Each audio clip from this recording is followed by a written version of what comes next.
नमः संस्कृताय दोस्तों, यूट्यूब चैनल से मैं साधना आप सबका स्वागत करती हूँ।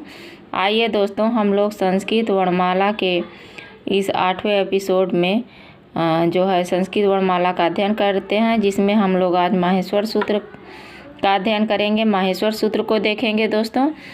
माहेश्वर सूत्र का हमने सामान्य परिचय पढ़ लिया है दोस्तों। आज हम लोग माहेश्वर सूत्र के इत्संज्ञक के वर्णों का लोप करने वाले सूत्र तथा उनके उपदेश क्या होते हैं, इसके बारे में जानकारी प्राप्त करेंगे। उसके पहले थोड़ा सा बता देते हैं दोस्तों, महर्षि पाणिनि ने व्याकरण बनाने की इच्छा से जो घोर तपस्या की, उन्होंने भगवान शिव की तपस्या की और भगवान शिव ने प्रसन्न होकर जो नृत्य करते हुए डमरू बजाया, उसके जो ध्वनि से जो ध्वनियाँ उत्पन्न हुई, डमरू की जो आवाज़ें निकली, जो ध्वनि आई, उसी से महर्षि पाणिनि ने माहेश्वर सूत्र की रचना की। जो ध्वनियाँ निकल रही थी वो महर्षि पाणिनि को सूत्र के रूप में सुनाई दिया दोस्तों। उन्होंने उसी 14 ध्वनियों को 14 माहेश्वर सूत्रों में वर्णित कर दिया। तो इसीलिए इस सूत्र को जो है शिव सूत्र या माहेश्वर सूत्र तथा प्रत्याहार सूत्र आदि सूत्रों से जाना जाता है दोस्तों। माहेश्वर सूत्र जो चतुर्दश सूत्र के नाम से जाना जाता है और 14 सूत्र होने के कारण इसे चतुर्दश सूत्र कहते हैं। अ ई ऊड़ ऋ ली क ए ओंग ऐ औच ह य वरट लण इयम गणनम झभई खड़धस जब गड़दस खप छठत चटतौ खप छठथ चटतौ कपाय ससर हल। ये 14 माहेश्वर सूत्र हैं दोस्तों। हर एक सूत्र के अंतिम वर्ण में जो इत्संज्ञक वर्ण है दोस्तों, जो हलंत वर्ण है उसे इत्संज्ञक वर्ण कहते हैं। जैसे अ ई ऊड़ के ड़ जो है हलंत है दोस्तों। री ली क हलंत है दोस्तों। ए ओंग के ग हलंत है। ऐ औ च के च। इसी प्रकार सभी सूत्रों के अंतिम वर्ण जो है हलंत हैं। इसी हलंत वर्णों के इत संज्ञा होती है दोस्तों। तो आइए आज हम लोग देखते हैं कि इत संज्ञा कैसे होती है। तो ये है दोस्तों इत संज्ञा करने वाला सूत्र है दोस्तों हलंत्यम। हलंत्यम से इत संज्ञा होती है दोस्तों। उपदेशावस्था में जो अंतिम हल होता है उसका इत संज्ञा होती है दोस्तों। उसकी क्या होती है? इत संज्ञा होती है। किसकी? उपदेशावस्था में जो अंतिम हल होता है उसकी इत संज्ञा होती है। जैसे अभी हम आप लोगों को बताया दोस्तों कि अ ई ऊड़ के ड़ जो हलंत है, री ली क के जो क हलंत है और ए ओंग का जो ग आदि जो हलंत वर्ण है दोस्तों, उसकी अंतिम हल है। उसी को मतलब हर एक सूत्र के जो अंतिम वर्ण है वो क्या है? वो अंतिम हल है। उसी की इत संज्ञा होती है। तो इत संज्ञक वर्णों का लोप करने वाला जो सूत्र होता है दोस्तों, हलंत्यम से इत संज्ञा होती है। और इत संज्ञक वर्णों का लोप करने वाले सूत्र तस्य लोपा से लोप होता है दोस्तों। लोप कैसे होता है? जिन वर्णों की इत संज्ञा होती है उसका लोप हो जाता है। किसकी दोस्तों? हलंत्यम वर्ण की। जो हलंत्यम वर्ण है वह इत संज्ञक है और जो इत संज्ञक है उसका लोप हो जाता है। कैसे? तस्य लोपा से। तस्य लोपा सूत्र है, तस्य लोपा से उसका लोप हो जाता है। इसीलिए अ ई ऊड़ का ड़ में जोड़ा है दोस्तों वो हलंत है। री ली क जो क है वो भी हलंत है दोस्तों। इनकी सबकी क्या है? इनकी हलंत्यम सूत्र से इत संज्ञा होकर तस्य लोपा सूत्र से लोप हो जाता है। यही अभी हम आपको बताए हैं जैसे दोस्तों। चाहे खपय छठत चटतव का वह हो दोस्तों, कपय का यह हो, जब गड़दस का स हो, चाहे जिस सूत्र का हो दोस्तों, चाहे जिस सूत्र की जो अंतिम वर्ण है जो हलंत्यम है वह इत संज्ञक वर्ण है दोस्तों, वह हलंत्यम से इत संज्ञक हो जाता है और तस्य लोपा से उसका लोप हो जाता है। किसका?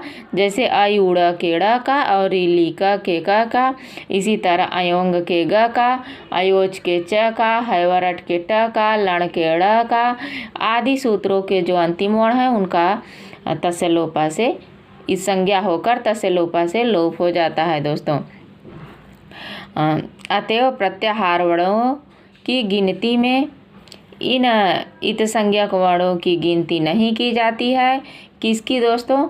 इन्हीं इत संज्ञक की वर्णों की जो हलंत्यम वर्ण है वो इत संज्ञक वर्ण है। इन्हीं इत संज्ञक वर्णों की गिनती प्रत्याहार में नहीं की जाती है, लेकिन प्रत्याहार बनाने में इनका प्रयोग किया जाता है दोस्तों। प्रत्याहार बनाने में इन्हीं इत संज्ञक वर्णों का प्रयोग किया जाता है। महर्षि पाणिनि ने अपने माहेश्वर सूत्र में प्रत्याहार बनाने के लिए ही इत संज्ञक वर्णों को रखा है दोस्तों। इत संज्ञक वर्णों का निर्माण किया है और इन्हीं इत संज्ञक वर्णों से जो है प्रत्याहार बनाए जाते हैं, लेकिन प्रत्याहार के वर्णों में नहीं गिने जाते हैं दोस्तों। जैसे हम अक प्रत्याहार बनाए थे, अ ई और री ली को गिनेंगे दोस्तों, ड़ को नहीं गिनेंगे।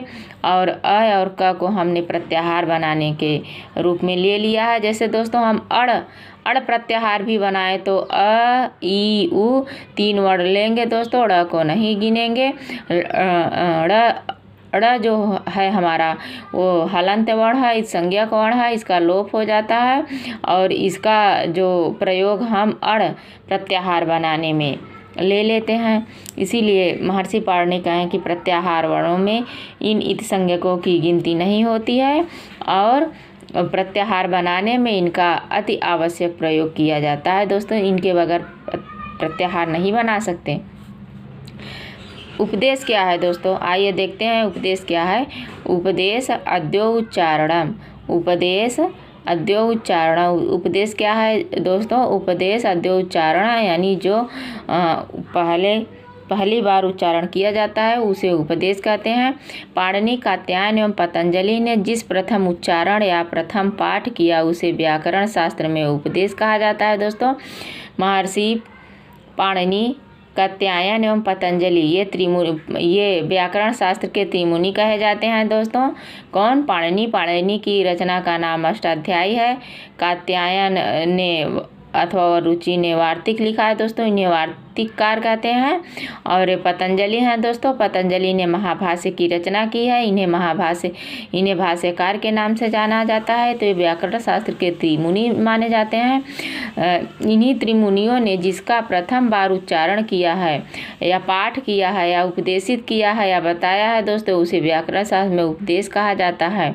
यहाँ अ, यू, ड़, री, ली का आदि 14 सूत्रों को महर्षि पाणिनि ने माहेश्वर के यानी भगवान शिव के क्या है दोस्तों? अयूड़ रीली का अयोंग अयोच आदि सूत्रों को, ये 14 सूत्रों को महर्षि पाणिनि ने महेश्वर का मतलब अर्थात भगवान शिव के डमरू की ध्वनि को प्रथम बार उच्चारण किया। अतः ये 14 सूत्र भी उपदेश कहलाते हैं। 14 सूत्र भी उपदेश कहलाते हैं दोस्तों, क्योंकि ये महर्षि पाणिनि ने भगवान शिव के डमरू से निकले हुए ध्वनियों को एक सूत्र में प्रतिबद्धित किया दोस्तों। सूत्र में इन्हें परिगणित किया है, इसीलिए ये प्रथम बार उच्चारण किया है इनका, इन्हें बताया है दोस्तों।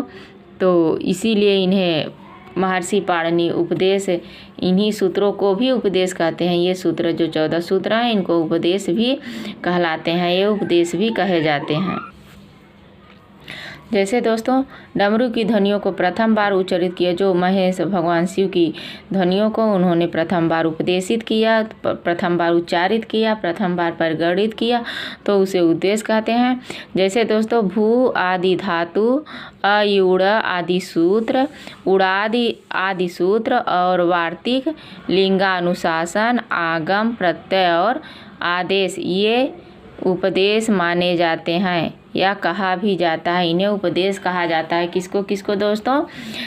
धातु को, सूत्र को यानी माहेश्वर सूत्र को, सूत्र का मतलब माहेश्वर सूत्र, उड़ादि मतलब गढ़ आदि सूत्र जो होते हैं, गढ़ आदि सूत्र जो 10 गढ़ बताए, गढ़ आदि सूत्र जो होते हैं, वार्तिक जो वार्तिक बताए गए हैं दोस्तों, लिंगा अनुशासन और आगम, लिंग आदि अनुशासन जो है दोस्तों, लिंग जो हमारे 3 लिंग हैं, स्त्रीलिंग, पुल्लिंग और नपुंसकलिंग।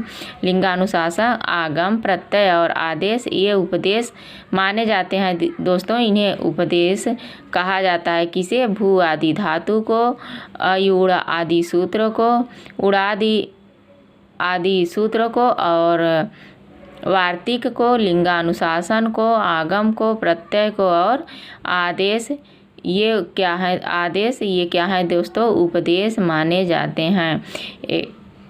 कहा भी गया है दोस्तों, क्या कहा गया है? धातु सूत्र गणो आदि वाक्य लिंग अनुशासनम आगम प्रत्ययादेशा उपदेशाः प्रकीर्तिताः। उपदेशाः प्रकीर्तिताः। धातु सूत्र गणो आदि वाक्य लिंगानुशासनम आगम प्रत्यादेशाः उपदेशाः प्रकीर्तिताः। यानी धातु को, सूत्र को, सूत्र का मतलब दोस्तों ये अयुड़ आदि माहेश्वर सूत्र के बारे में कहा गया है। धातु भू पठ गम आदि धातुओं के बारे में कहा गया है। गणों आदि गण जो दोस्तों जो हमारे धातु की गण हैं उनके बारे में कहा गया है। वाक्य दोस्तों लिंग के बारे में, अनुशासन और आगम, प्रत्यय, आदेश आदि क्या है दोस्तों? ये उपदेश के नाम से जाने जाते हैं। इन्हें उपदेश कहते हैं। क्या कहते हैं दोस्तों? इन्हें उपदेश कहते हैं। किसको? धातु सूत्र गणों आदि वाक्य लिंगानुशासनम आगम प्रत्यादेशा उपदेशाः प्रकीर्तिताः। ये हमारे जो है उपदेश कहे जाते हैं। इन्हीं को हम क्या कहते हैं दोस्तों? उपदेश कहते हैं। ये क्या है? उपदेश क्या है? तो इन्हीं उच्चारणों को उपदेश कहा जाता है। धन्यवाद दोस्तों। नमः संस्कृताय। आज इतना ही हम लोग अध्ययन करेंगे। आगे के पाठ में हम लोग और इसके बारे में विस्तृत अध्ययन करेंगे, देखेंगे दोस्तों।